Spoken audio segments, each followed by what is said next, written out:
ఆశ్చర్యకరమైన బైబిల్ పాఠంగా దినవృత్తాంతములు 2వ గ్రంథము 34వ అధ్యాయం చదువుకుందాము.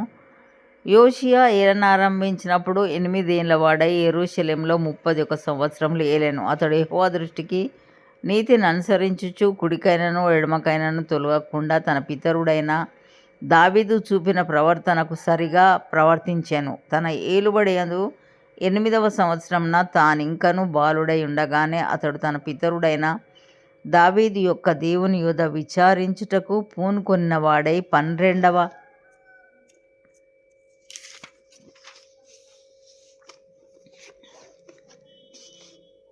ఏట ఉన్నత స్థలములను దేవతా స్తంభములను పడగొట్టి చెక్కిన విగ్రహములను పోత విగ్రహములను తీసివేసి యూదా దేశమును యెరూషలేమును పవిత్రము చేయనారంభించెను. అతడు చూచుచుండగా జనులు బయలుదేవతల బలిపీఠములను పడగొట్టి వాటిపైన ఉన్న సూర్యదేవతల విగ్రహములను అతని ఆజ్ఞ చొప్పున నరికివేసి దేవతా స్తంభములను చెక్కిన విగ్రహములను పోత విగ్రహములను తుత్తునియలుగా కొట్టి చూర్ణం చేసి వాటికి బలులు అర్పించిన వారి సమాధుల మీద చల్లివేసిరి. బయలుదేవత యాజకుల శల్యములను బలిపీఠముల మీద అతడు కాల్పించి యూదా దేశమును యెరూషలేమును పవిత్రపరచెను. ఆ ప్రకారం అతడు మనష్షే, ఎఫ్రాయిము, షిమ్యోను దేశముల వారి పట్టణములలోను నఫ్తాలి మన్యమునందును చుట్టుపట్లనున్న పాడు స్థలములన్నిటను బలిపీఠములను పడగొట్టెను. బలిపీఠములను దేవతా స్తంభములను పడగొట్టి చెక్కిన విగ్రహములను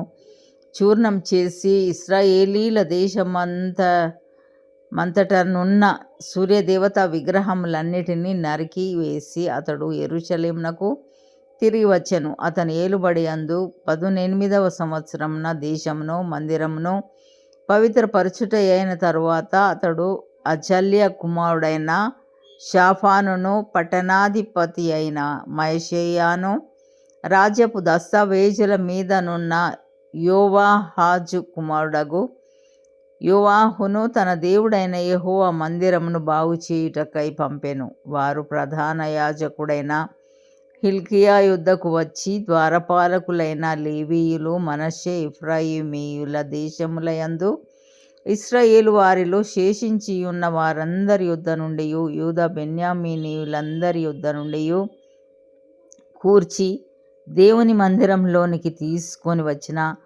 ద్రవ్యమును అతనికి అప్పగించిరి. వారు దానిని యెహోవా మందిరపు పని మీదనున్న పై విచారణకర్తలకియ్యగా దాని బాగు చేయుటకును యూదా రాజులు పాడు చేసిన ఇండ్లకు దూలములను అమర్చుటకును చెక్కిన రాళ్లను జోడింపు పనికి మ్రాన్లను కొనుటకై యెహోవా మందిరమునందు పనిచేయు వారికిని శిల్పకారులకును దాని నిచ్చిరి. ఆ మనుషులు ఆ పనిని నమ్మకముగా చేసిరి. వారి మీది పై విచారణకర్తలు ఎవరనగా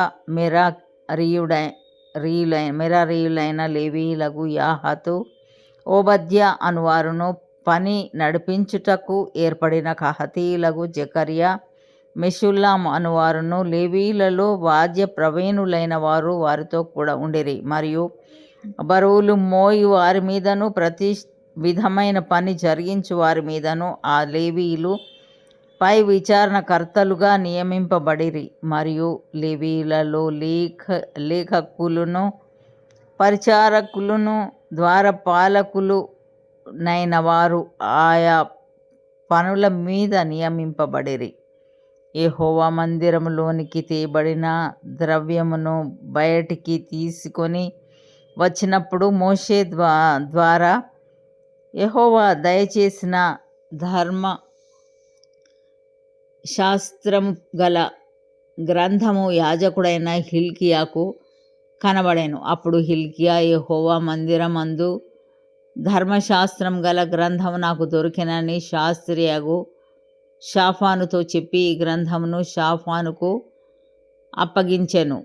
షాఫాను ఆ గ్రంథమును రాజు నొద్దకు తీసుకొని పోయి రాజుతో ఇట్లనెను, నీ సేవకులకు నీవు ఆజ్ఞాపించినదంతయు వారు చేయుచున్నారు. యెహోవా మందిరము నందు దొరికిన ద్రవ్యమును వారు పోగు చేసి పై విచారణకర్తల చేతికిని పనివారి చేతికిని దానిని అప్పగించి ఉన్నారు. మరియు యాజకుడైన హిల్కియా నాకు ఒక గ్రంథము ఇచ్చెనని రాజు ఎదుట మనవి చేసుకొని శాస్త్రియగు షాఫాను రాజు సముఖమున దాని నుండి చదివి వినిపించాను. అతడు ధర్మశాస్త్రపు మాటలు చదివి వినిపింపగా రాజు విని తన వస్త్రములను చింపుకొని హిల్కియాకును షాఫాను కుమారుడైన అహీకాముకును మీకా కుమారుడైన అబ్దోనుకును శాస్త్రియగు షాఫానుకును రాజు సేవకుడైన ఆషాయాకును ఇలాగున ఆజ్ఞ ఇచ్చాను. మీరు వెళ్ళి దొరికిన ఈ గ్రంథములోని మాటల విషయమై నా కొరకును ఇశ్రాయేలు యూదా వారిలో శేషించి ఉన్న వారి కొరకును యెహోవా యొద్ద విచారించుడి. మన పితరులు ఈ గ్రంథమునందు వ్రాయబడి ఉన్న సమస్తమును అనుసరింపకయు యెహోవా ఆజ్ఞలను గైకొనకయు నుండిరి గనుక యెహోవా కోపం మన మీదికి అత్యధికంగా వచ్చి ఉన్నది. అప్పుడు హిల్కియాయును రాజు నియమించిన వారును సంగతిని గూర్చి విచారణ చేయుటకై హర్షషుకు పుట్టిన తిక్వా కుమారుడును వస్త్రశాలకు పై విచారణకర్తయునగు షల్లూము యొక్క భార్య అయిన హుల్దా అను ప్రవక్తి యొద్దకు పోయిరి. ఆమె అప్పుడు యెరూషలేమునకు చేరిన యుపభాగములో కాపురం ఉండెను.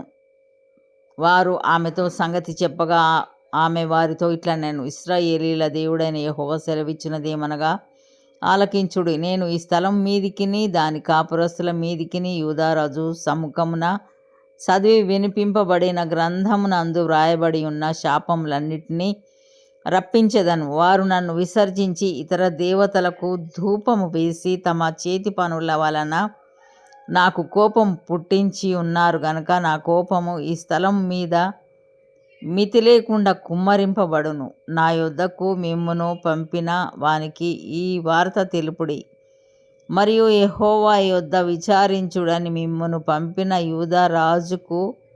యూదారాజుకు మీరు ఈ మాట తెలియచెప్పుడి. నీవు ఎవని మాటలు విని యున్నావో ఇశ్రాయేలీల దేవుడైన ఆ యెహోవా సెలవిచ్చినదేమనగా నీ మనస్సు మెత్తనిదై ఈ స్థలం మీదను దాని కాపురస్తుల మీదను దేవుడు పలికిన మాటలను నీవు వినినప్పుడు నా సన్నిధిని నిన్ను నీవు తగ్గించుకొని నీ వస్త్రములు చింపుకొని నా సన్నిధిని కన్నీరు విడిచితివి గనుక నీ మనవిని నేను ఆలకించి తిని. నేను నీ పితరుల యొద్ద నిన్ను చేర్చుదును.